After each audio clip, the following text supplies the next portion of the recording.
Hello to everyone. Today's topic is ethics in marketing.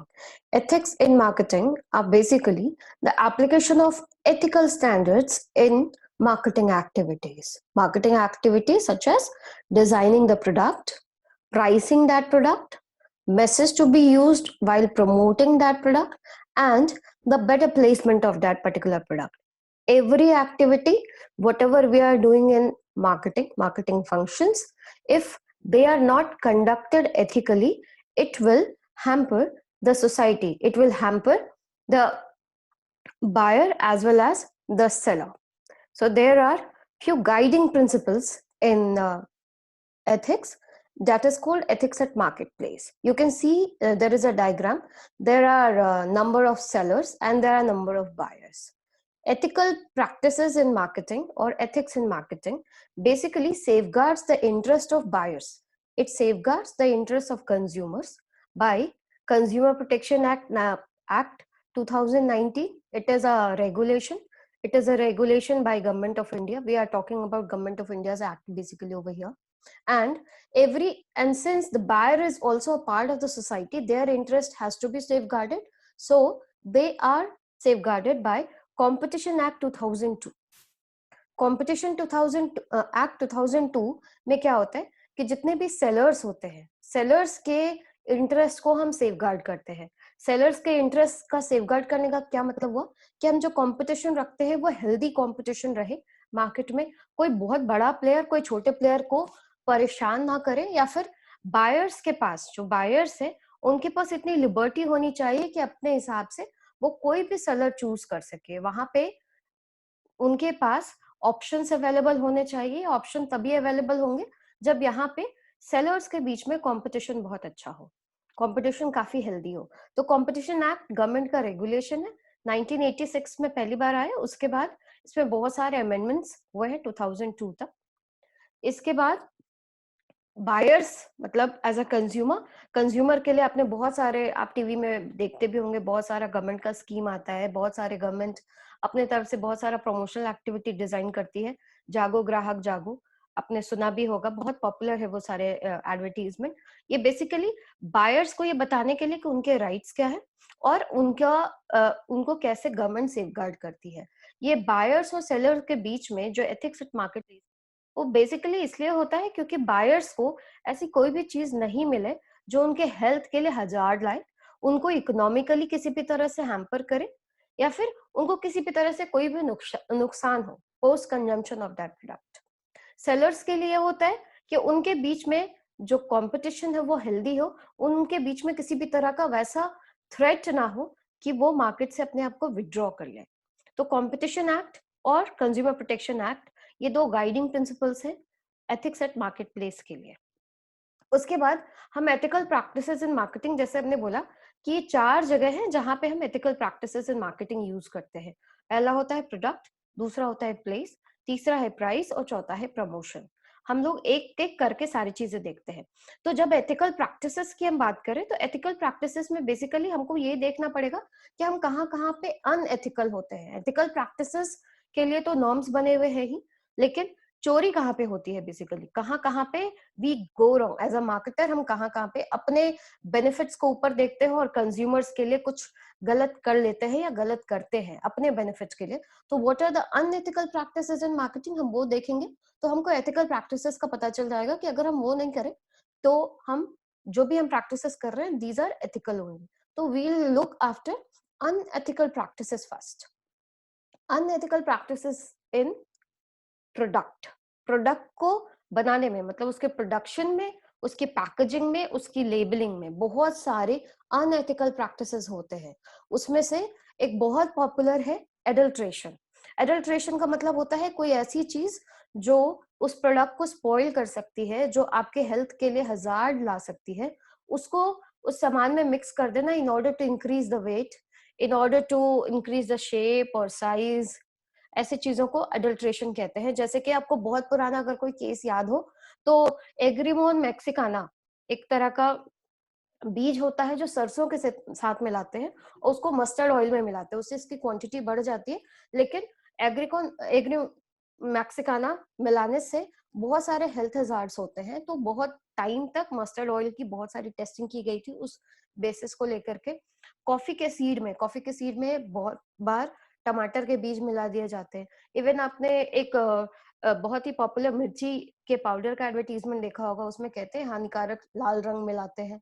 तो किसी भी तरह का कोई भी चीज जिससे कि खाने पीने की चीजों में ज्यादातर एडल्ट्रेशन होता है, तो वहां पे अगर ऐसा कोई भी चीज जो हेल्थ हजार्ड लाए उसको मिला दिया जाए तो उसको हम एडल्ट्रेशन कहते हैं।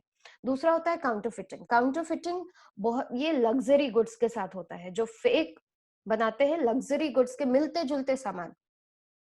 जैसे रिबॉक है, आप मतलब चौक चौराहों पे भी मिलता हुआ रिबॉक का टी शर्ट आप देख सकते हैं, प्राडा देख सकते हैं, जारा के बैग्स आपको मिल सकते हैं।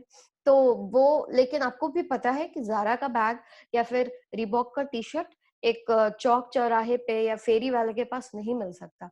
लेकिन फिर भी just using their logo, just using their brand image, कंपनियां बहुत बार मिलते जुलते नकली प्रोडक्ट बनाती है, जिसको कि हम काउंटरफिटिंग कहते हैं।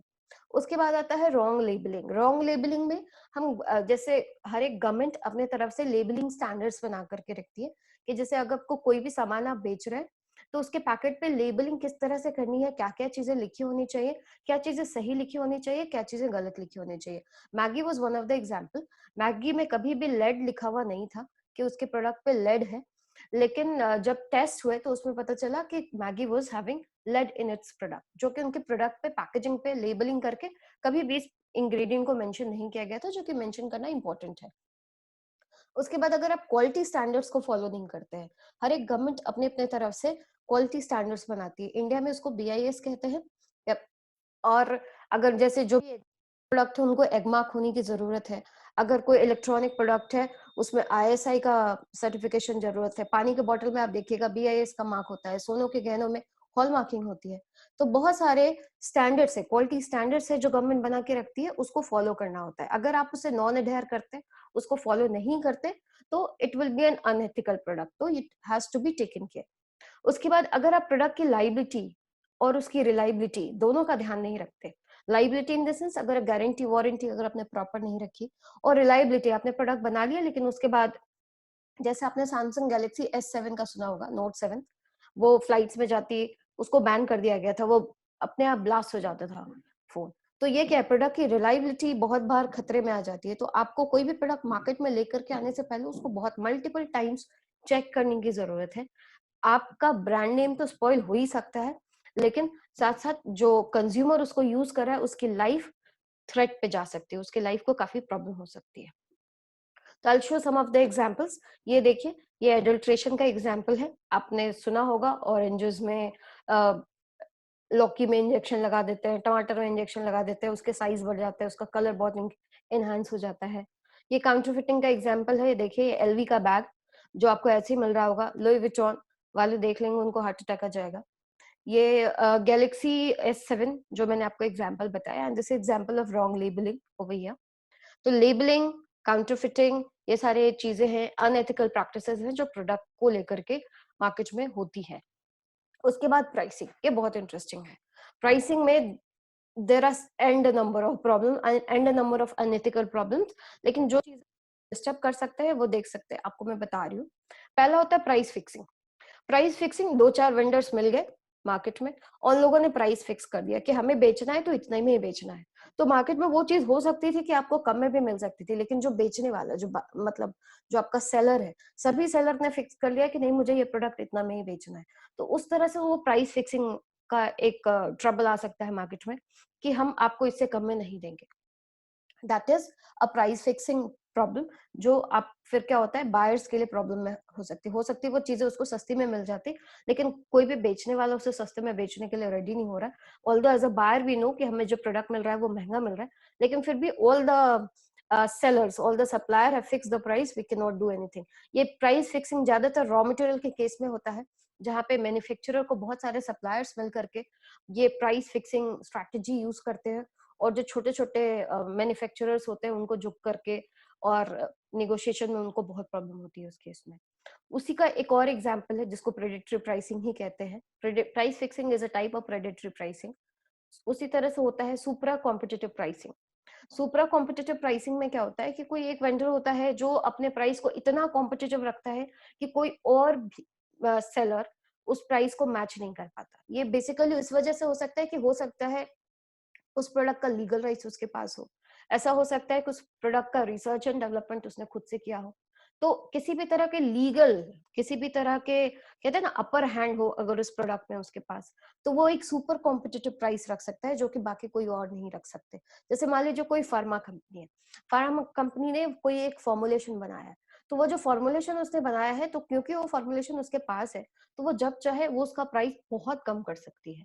लेकिन जो भी बायर उससे वो फॉर्मुलेशन खरीद रहे बाकी और फार्मा कंपनी, और क्योंकि इसके पास उसका पेटेंट अवेलेबल है, उसका इंटेलेक्चुअल प्रॉपर्टी राइट्स है, तो ये जब भी उसको बेचेगी तो क्या होगा, प्राइसेस विल इंक्रीज। वो कभी भी जो जिसने बनाया है उस प्रोडक्ट को उससे मैच नहीं कर सकती, तो उसको हम सुपरा कॉम्पिटिटिव प्राइसिंग कहते हैं।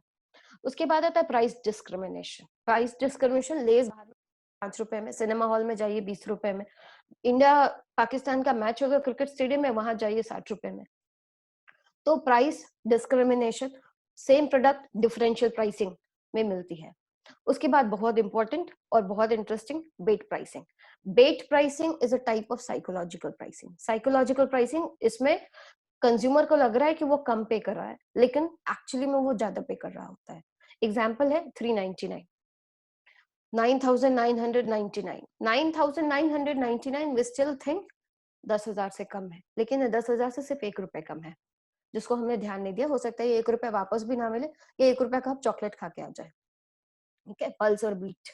तो ये डिपेंड करता है कि ये कितनी आपकी साइकोलॉजी के ऊपर काम करता है। बेट प्राइसिंग बेसिकली कंज्यूमर को अपनी तरफ अट्रैक्ट करने के लिए काम करता है। जैसे कि आपको एक एडवर्टीजमेंट दिखाएंगे, Anarkali at only 399, starting at 399, और उसमें तो बेस्ट होगा उनका जो 25,000 का अनारकली होगा, उसको फोटो लगा हुआ होगा।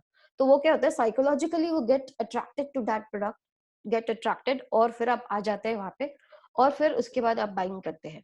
That is called bait pricing. उसके बाद होता है बिड रिगिंग।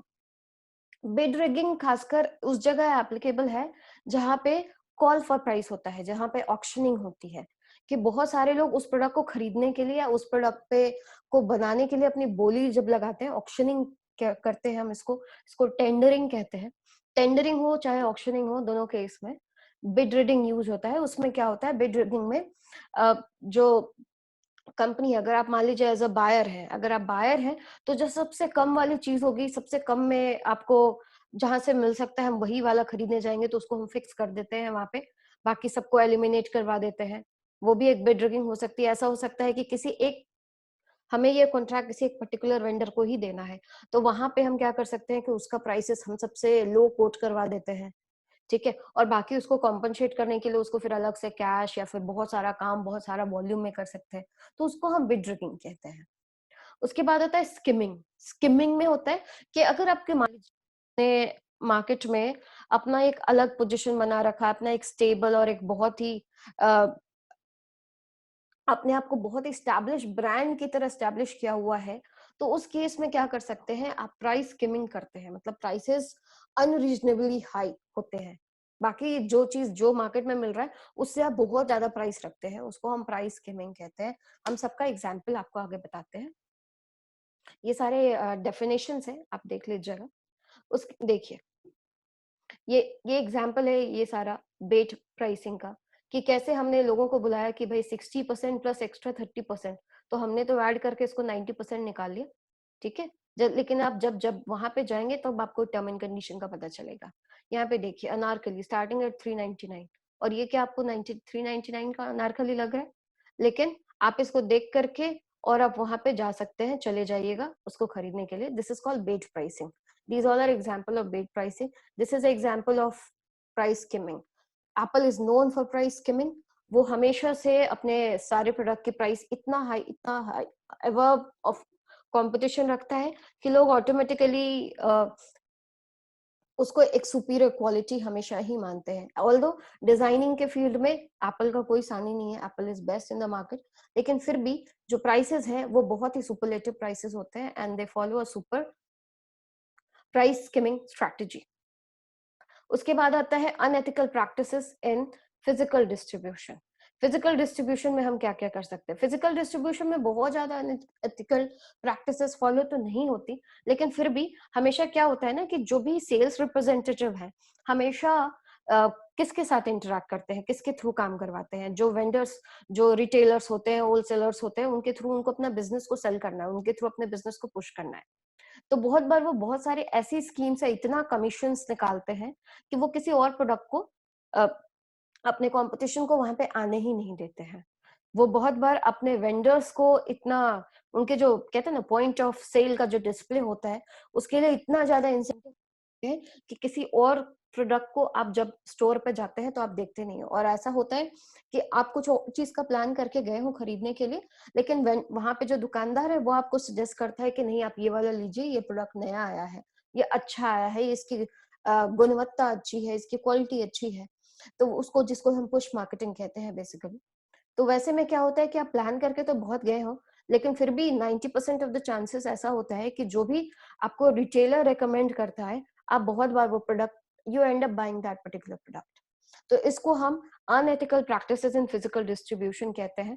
जैसे आप किसी शैम्पू के दुकान पे गए हो, मतलब एक जनरल स्टोर किराने दुकान में गए हो, तो आप देखेंगे पूरा पैंटीन पैंटीन पैंटीन सजा हुआ है। तो वो वहां पे अगर आप कोई दूसरा शैम्पू भी मांगे तो वो बोले नहीं आप पैंटीन लीजिए, ये वाला अच्छा आया है, ये नया आया है। तो आप, क्योंकि shampoo is a, you can go for a variety seeking buyer, you can become a variety seeking buyer at that point because a very low involvement product आप उसको खरीद सकते हैं। इन बाइंग पैंटीन, हो सकता है आप ट्रस्मी का प्लान बना के गए हो। तो दीज आर द एग्जाम्पल्स। देखिए ये रूपा का है जिसने इतने सारे स्कीम लगा के रखे हुए हैं कि आप ये, यहाँ तक कि वो गाड़ियां भी देने के लिए रेडी हो गए हैं कि अगर आप कुछ, उन्होंने सबके लिए एक नंबर्स लगा के रखा है कि इतना इतना इतना अगर आप सेल करते हैं तो आपको क्या क्या इसमें गिफ्ट मिलने वाला है। तो अगर आप कोई और प्रोडक्ट भी, आप जॉकी खरीदने गए हैं लेकिन they will sell you Rupa at that time because they are getting enough commission. तो you need to take care of that. इसी तरह देखिए ये एक स्टोर है जिसमें पूरा, किसी एक सीमेंट सेलर ने पूरे स्टोर को अपने कलर से कलर कर दिया है। ऑल्दो ये कोई फ्रेंचाइज स्टोर नहीं है, लेकिन फिर भी यहाँ पे तो क्या है, बाहर जो बायर आता है उसने इतना ज्यादा इस कलर के अलावा कोई और कलर यहाँ पे नजर नहीं आ रहा। तो हो सकता है कि वो, हो सकता है अल्ट्रा सीमेंट, अल्ट्राटेक सीमेंट लेने आया हो लेकिन and up buying ACC in that case.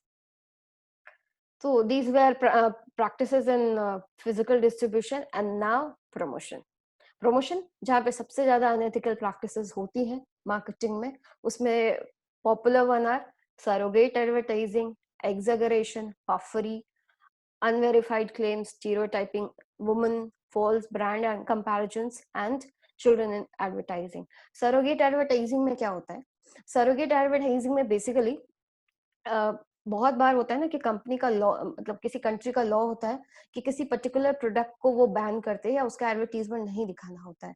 तो हम किसी और चीज का रेफरेंस लगा करके हम उस पर्टिकुलर ब्रांड का याद दिलाते रहते हैं बायर को। जैसे बहुत पॉपुलर है एक एडवर्टीजमेंट, आप देखते होंगे, men will be men, and what they sell, they sell Seagram CD. आज के टाइम में सीडी कौन सुनता है, लेकिन फिर भी they are selling Seagram musical CD which is a brand of alcohol basically, सीग्रा।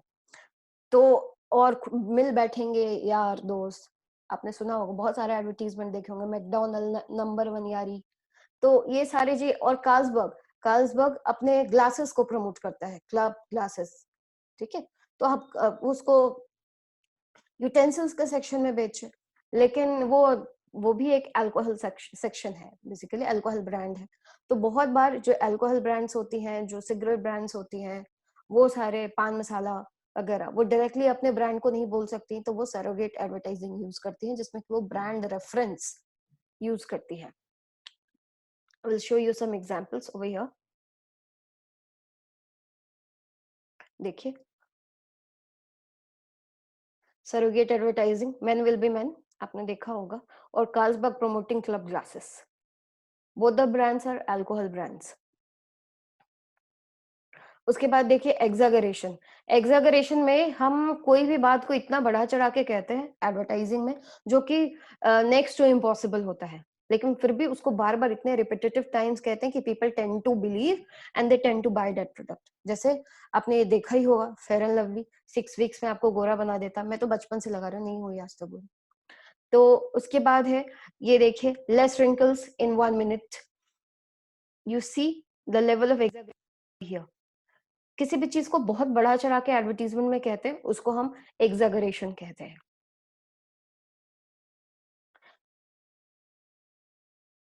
Wait a minute, पफरी।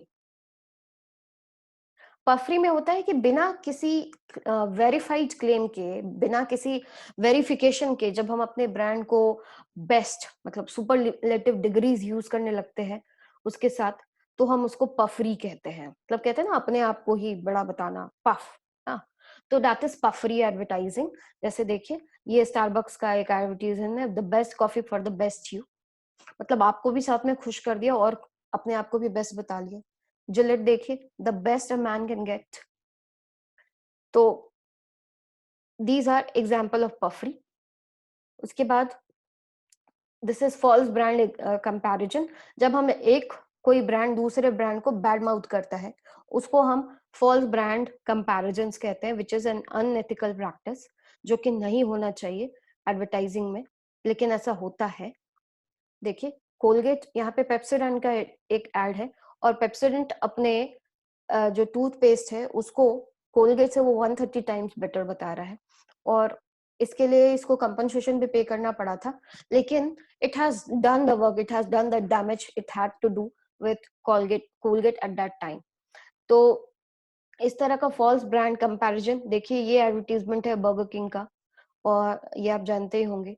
तो बर्गर किंग ने 34 डेज तक अपने एक बर्गर को रख करके दिखाया है कि 34 डेज तक वो किस तरह से चेंज हो जाता है, कितना फंगस मोल्ड्स वगैरह उस पे आ जाते हैं, because they have not used any preservative और any artificial things in that. और उसके साथ साथ इसका जवाब उनके कॉम्पिटिटर ने दिया, our peri peri chicken burger after 3 to 4 minutes. लेकिन 34 दिन तक बर्गर कौन रखते हैं, हमारे बर्गर 3-4 दिन में खत्म हो जाते हैं। तो this is how they do brand comparisons. तो these all were unethical practice. एक स्टीरियोटाइपिंग वुमन, बहुत सारे एडवर्टीजमेंट में आपने देखा होगा कि वुमन को एक एक डोमेस्टिक सर्वेंट या एक सेक्स ऑब्जेक्ट की तरह दिखाया जाता है, विच इज अनएथिकल। बहुत सारे आपने जैसे एक्स का एडवर्टीजमेंट देखिए, या फिर आप किसी भी परफ्यूम, किसी भी तरह का डिओ का एडवर्टीजमेंट देखिए, उन सब में आप देखेंगे कि वुमन को बहुत स्टीरियोटाइप करते हैं, और स्टीरियोटाइपिंग की हद इतनी ज्यादा है कि किसी भी तरह का, अगर आप वॉशिंग मशीन, वॉशिंग पाउडर का एडवर्टीजमेंट देखेंगे, डिटर्जेंट्स का एडवर्टीजमेंट देखेंगे, तो you will see always see a woman washing clothes. तो these are example of stereotyping woman.